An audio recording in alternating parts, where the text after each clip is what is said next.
সকাল লোপা। শুভ সকাল জুবায়ের। দর্শক শুভ সকাল। আরও একটি নতুন দিন আমরা শুরু করে ফেললাম। সকাল সকাল দেশ এবং দেশের বাইরে থেকে যারা এই মুহূর্তে আমাদেরকে দেখছেন সবাইকে আমন্ত্রণ জানাচ্ছি সকালের বাংলাদেশের আয়োজনে। সাথে থাকছি আমি মৌসুমী আহমেদ লোপা। আসসালামু আলাইকুম, শুভ সকাল। আমি জুলহাস জুবায়ের আপনাদের সাথে আছি। চমৎকার একটা দিনের শুরু। আপনাদের প্রত্যেকের জীবনে প্রতিদিনকার মতো যাওয়া প্রত্যাশাগুলো প্রাপ্তি হয়ে ধরা দিক। অনেকে প্রশ্ন করে এই প্রত্যাশা প্রাপ্তির সাথে যোগাযোগটা কি? প্রত্যাশার প্রাপ্তির সাথে যোগাযোগটা হচ্ছে জীবনে একটা প্রশান্তির। কারণ আমরা সবাই লোপা কোনো না কোনো গন্তব্যের দিকে ছুটছি। সবার কিন্তু ঘোষিত অঘোষিত একটা লক্ষ্য আছে, যে লক্ষ্যে যে আমরা পৌঁছাতে চাই সেই লক্ষ্য হচ্ছে অনেকের প্রত্যাশা, এবং সেই লক্ষ্যের যত কাছাকাছি পৌঁছে যাওয়া যায় ততটা হচ্ছে প্রাপ্তির আনন্দ। এবং এই দুয়ের সংযোগ যখন ঘটে তখন জীবনে চমৎকার কিছু মুহূর্ত আসে, এটা বলাই বাহুল্য। যাই হোক, এর বাইরে আমার কাছে বেশ কিছু তথ্য আজ আছে। সেই তথ্যের মধ্যে গুরুত্বপূর্ণ একটি হচ্ছে লোপা, আমরা জানি আজ এসএসসি এবং সমমানের পরীক্ষা কিন্তু শুরু হচ্ছে। খুব স্বাভাবিকভাবে অনেক গুরুত্বপূর্ণ একটি দিন, কারণ হচ্ছে শিক্ষার্থীদের জীবনে এটা এমনই এক অধ্যায় যে অধ্যায়ের জন্য তারা একটা লম্বা সময় আসলে অপেক্ষা করেন। প্রচুর ভয় আমাদের জীবনে গেছে, প্রচুর মানসিক চাপ, কি হবে, কেমন হবে, কেমন প্রশ্ন হবে, লিখতে পারবো কিনা, ভুলে যাব কিনা এটা তো সবচেয়ে বড় বিভীষিকা।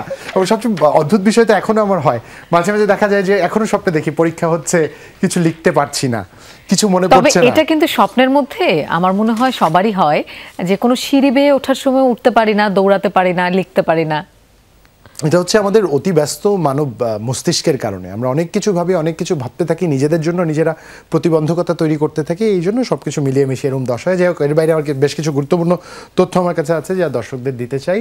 প্রথমেই যেটা জানাচ্ছি, বিএনপি চেয়ারপারসন খালেদা জিয়াকে নিয়মিত স্বাস্থ্য পরীক্ষার অংশ হিসাবে কিছু পরীক্ষা নিরীক্ষার জন্য গতকাল হাসপাতালে ভর্তি করা হয়েছে। চেয়ারপারসনের আসার খবরে হাসপাতালের চারপাশে ছিল নেতাকর্মীদের ভিড়। পরে ব্রিফিংয়ে খালেদা জিয়ার ডাক্তাররা আবারও তাকে বিদেশে নিয়ে চিকিৎসার সুযোগ দেওয়ার আহ্বান জানান। 2 মাস পর আবারও হাসপাতালে খালেদা জিয়া। নিয়মিত স্বাস্থ্য পরীক্ষার জন্য শনিবার বিকেলে যান রাজধানীর এভারকেয়ার হাসপাতালে। চেয়ারপারসনের আসার খবরে আগে থেকেই হাসপাতালের সামনে ভিড় করেন নেতাকর্মীরা।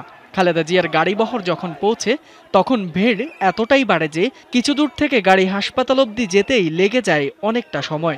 এ সময় খালেদা জিয়ার মুক্তির দাবিতে চলতে থাকে স্লোগানও।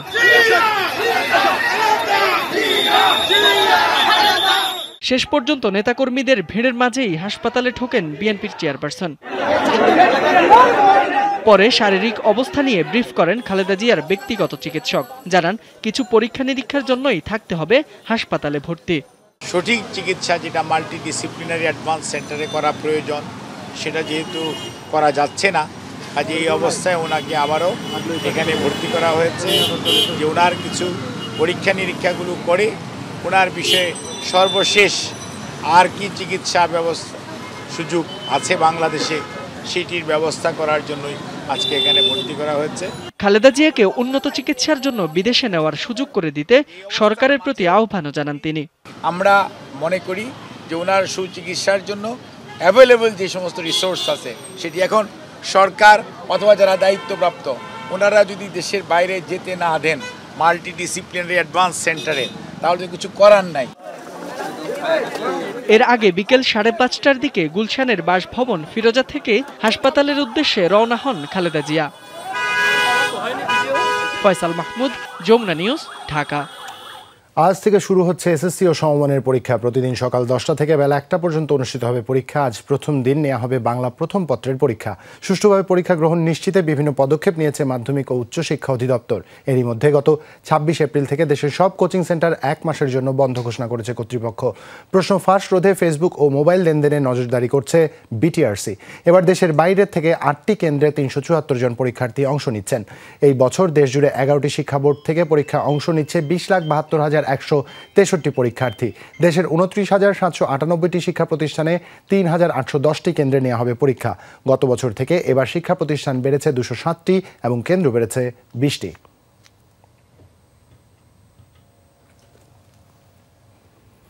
অগ্নি দুর্ঘটনা এড়াতে গ্যাসের চুলা ব্যবহারে আরও সতর্ক হওয়ার পরামর্শ দিয়েছেন জ্বালানি বিশেষজ্ঞরা। সম্প্রতি রাজধানীর বিভিন্ন এলাকায় গ্যাস লিকেজের খবরে অগ্নি সতর্কতা নিয়ে আলোচনা হচ্ছে সব মহলে। গ্যাস সরবরাহকারী প্রতিষ্ঠান তিতাস এরই মধ্যে সামাজিক যোগাযোগ মাধ্যমে সচেতনতামূলক বার্তাও দিয়েছে গ্রাহকদের। আরও জানাচ্ছেন তাজনুর ইসলাম, ছবি তুলেছেন হিমু শিকদার। রাজধানীর কুড়িল এলাকার বাসিন্দা মাজেদা বেগম। 6 সদস্যের জন্য এক হাতে সামলান পরিবারের রান্না। গ্যাসের চুলা ব্যবহার নিয়ে তার অভিজ্ঞতা খুব একটা সুখকর নয়।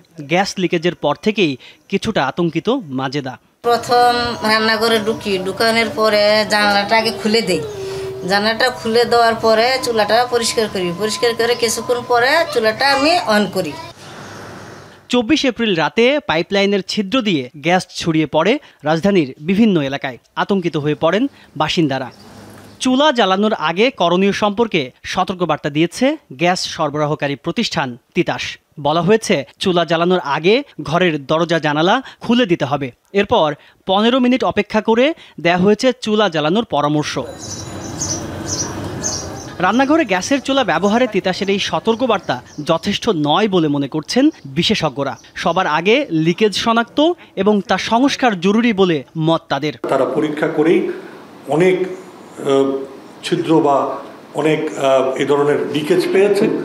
এর মানে দাঁড়ায় যে পুরোটা পরীক্ষা করা, যেগুলো অ্যাবান্ডেন্ট সেগুলোতে গ্যাস সরবরাহ বন্ধ করা, এবং এই পুরো বিষয়টা ভূমিকম্প এবং অন্যান্য অভিঘাতের এই শহরের জন্যে অভিঘাত মুক্ত করার দায় তিতাস গ্যাসের রয়েছে। সব জায়গায় একটা মিথেন ও ন্যাচারাল গ্যাসের ডিটেক্টর বসানো উচিত। এগুলো কিন্তু খুব বেশি এক্সপেন্সিভ না, আজকাল কমতে কমতে এগুলার দাম 1000-2000 মতো চলে এসছে। যে গ্যাস একটা কানেকশন নিতে পেরেছে, মাসে 1000 টাকা দিতে পারছে, সে নিশ্চয়ই 2000 টাকা 5 বছরে খরচা করতে পারে তার লাইফের এবং সবার জন্য, এবং এটা বাধ্যবাধকতা করে দেওয়া উচিত। তিতাসের অবৈধ সংযোগের খবর শিরোনাম হয় প্রায়। এতে সংস্থাটির কেউ জড়িত বলে অভিযোগ আছে। বিশেষজ্ঞদের মত, অবৈধ সংযোগ দুর্ঘটনার আরেকটি কারণ। একটা কানেকশন থেকে দুটো কানেকশন করা হয়েছে, নিজেরাই করেছে। তো এই যে কানেকশনগুলা, এগুলা কতখানি মানসম্মত সেটা একটা প্রশ্ন চলে যায়। যদি উন্নত দেশের সাথে তুলনা করি, সেরকম ধরনের শিক্ষিত কিংবা সচেতন না এইসব অ্যাক্সিডেন্টের ব্যাপারে, তো অনেক ব্যাপারে ইভেন তার জীবনের ব্যাপারে উদাসীন একটা ভাব আছে। দেশে অগ্নি দুর্ঘটনার অন্যতম প্রধান কারণ গ্যাস সংক্রান্ত সমস্যা। যেহেতু জ্বালানি হিসেবে বহুল ব্যবহৃত এই উপকরণ ছাড়া দৈনন্দিন জীবন কল্পনা করাও দুরূহ, তাই তা ব্যবহারে আরও সতর্ক হবার পরামর্শ বিশেষজ্ঞদের। তাজনুর ইসলাম, যমুনা নিউজ, ঢাকা। তার নেশা সন্তান জন্ম দেয়া। একটি দুটি নয়, তার সন্তান সংখ্যা 5 শতাধিক। শুক্রাণু দানের মাধ্যমে এত সন্তানের জন্মদাতা হয়েছেন তিনি। অবিশ্বাস্য এই ঘটনা ঘটিয়েছেন নেদারল্যান্ডসের জোনাথন নামে এক ব্যক্তি।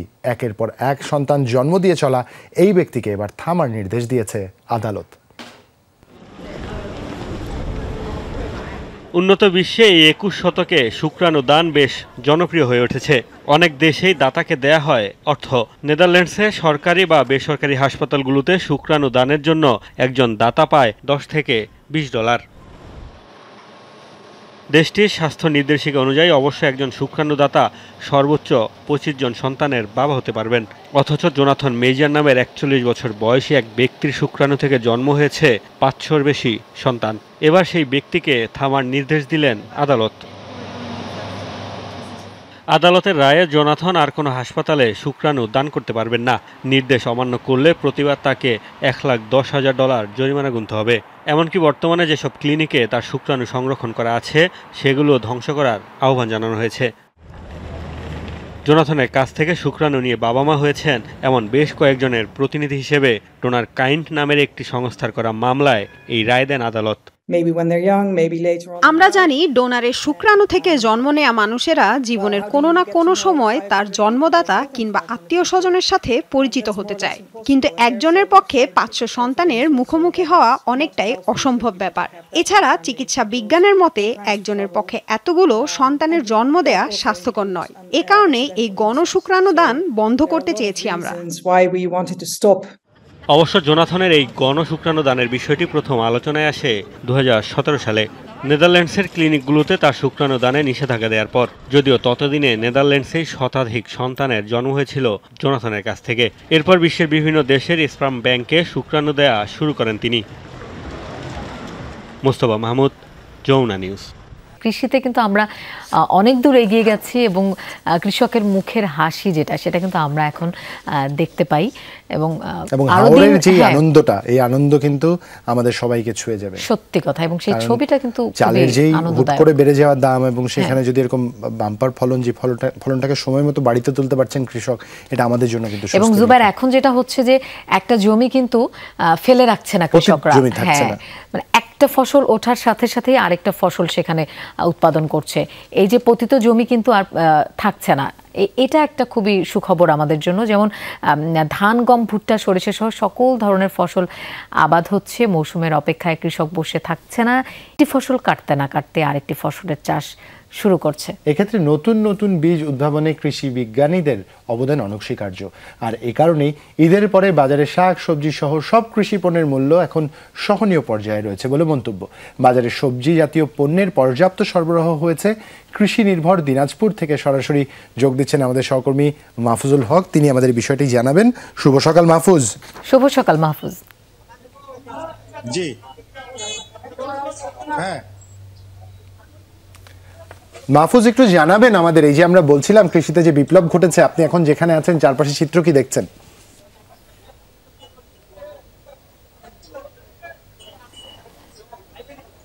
হ্যাঁ জুবাইর, আপনি যেমনটি বলেছেন যে আসলে এখন এই উত্তরাঞ্চল কৃষিভিত্তিক, যদিও এই এলাকা উত্তরাঞ্চলের একটি জমিও, এক খণ্ড জমিও ফেলে রাখতে রাজি নয় কৃষকেরা। আর এই কারণেই কৃষিতে যে বিপ্লব ঘটেছে, কৃষকের এই বিপ্লবের কারণে আজ দিনাজপুর সহ আশেপাশের এলাকাগুলোতে সবজির পর্যাপ্ত সরবরাহ, উৎপাদন এবং সরবরাহ রয়েছে। এই উৎপাদন এবং সরবরাহের কারণে যে সবজির যে সহজ প্রাপ্তি এবং সবজির যে দাম, এটা একটা সহনীয় পর্যায়ে রয়েছে। আপনাকে একটু বলতে চাই, আমি আসলে দিনাজপুরের সবচেয়ে বড় পাইকারি বাজার বাহাদুর বাজার এলাকায়। এই বাহাদুর বাজার এলাকায় সকাল থেকেই কাক ডাকা যে ভোর, সেই ভোর থেকে শুরু হয়েছে আপনার বাজার। এই বাজারে আসলে এমন কি ফসল যে নেই, এখানে শসা থেকে শুরু করে, কাঁকরোল থেকে শুরু করে, পটল থেকে শুরু করে সবকিছুই এখানে বেচা বিক্রি হচ্ছে। আপনাকে একটু দেখাতে চাই যে আপনার মাধ্যমে দর্শকদেরকে বলতে চাই যে আসলে এই দিনাজপুর অঞ্চলে যে সবজির দাম, এই সবজির দাম আসলেই অনেকটা সহনীয় পর্যায়ে রয়েছে। আমরা ভোক্তাদের সাথে আলোচনা করেছি, তারা বলেছে না, সবজির দাম অন্যান্য সকল মাছ মাংস দাম বাড়লেও সবজির দাম এখনো সহনীয় পর্যায়ে রয়েছে।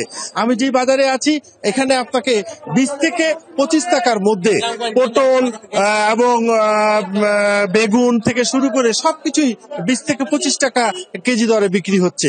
কিছু কিছু ফসল আছে যেগুলা একটু দাম বাড়তি, শসা, এগুলা আসলে মৌসুমী ফসল এবং গরমের সাথে এসবের দাম বেড়ে যায়। তো আপনাকে এতে বেগুন এবং আমও উঠেছে, এই ছোট ছোট আম, এই আমগুলি এখন মুখরোচক হিসাবে, আচার হিসাবে ব্যবহার হচ্ছে। আর এই যে শসা, করলা, বিভিন্ন জাতের এবং একটি 12 মাসি ফসলের বেশি দেখা যাচ্ছে বাজারে। 12 মাসি ফসল বলতে যেমন সজনা সহ আরো কিছু ফসল আছে, যে ফসলগুলি এখন মৌসুমে নয়, আসলে 12 মাসই উৎপাদন হচ্ছে এবং 12 মাসই এগুলা বাজারে বিক্রি হচ্ছে। কাঁচামরিচ বিক্রি হচ্ছে 40 টাকা কেজি, আপনার টমেটো বিক্রি হচ্ছে আপনার 20 টাকা কেজি, তারপরে পটল বিক্রি হচ্ছে 22 টাকা কেজি, সজনা বিক্রি হচ্ছে 30 টাকা কেজি। এই দামগুলি আসলে অন্যান্য বছরের, কয়েক বছরের তুলনায় বলা চলে সহনীয় পর্যায়ে রয়েছে। এখন আমরা যে জিনিসটি কৃষকদের সাথে এবং এই ভোক্তা ও বিক্রেতাদের সাথে আলাপ করে জানতে পেরেছি, সেটি হচ্ছে যে বাজারে পর্যাপ্ত সরবরাহ রয়েছে। কৃষকেরা আসলে ওই বিঘা প্রতি বিঘা দরকার নেই, কৃষকেরা দেখছে কিভাবে উৎপাদন করা যায়। এই কারণে বাড়ির যে উঠোন, এই উঠোনেও কিন্তু এখন সবজি আবাদ হচ্ছে। এই উত্তরাঞ্চল দিনাজপুরের বিভিন্ন এলাকা দিয়ে যদি, মহাসড়কগুলি দিয়ে যদি যাওয়া যায়, দেখা যাবে মহাসড়ক এবং আঞ্চলিক সড়কের আশেপাশে সজনার বাগান, করলার বাগান, এগুলা গড়ে উঠেছে সড়কের ধারে।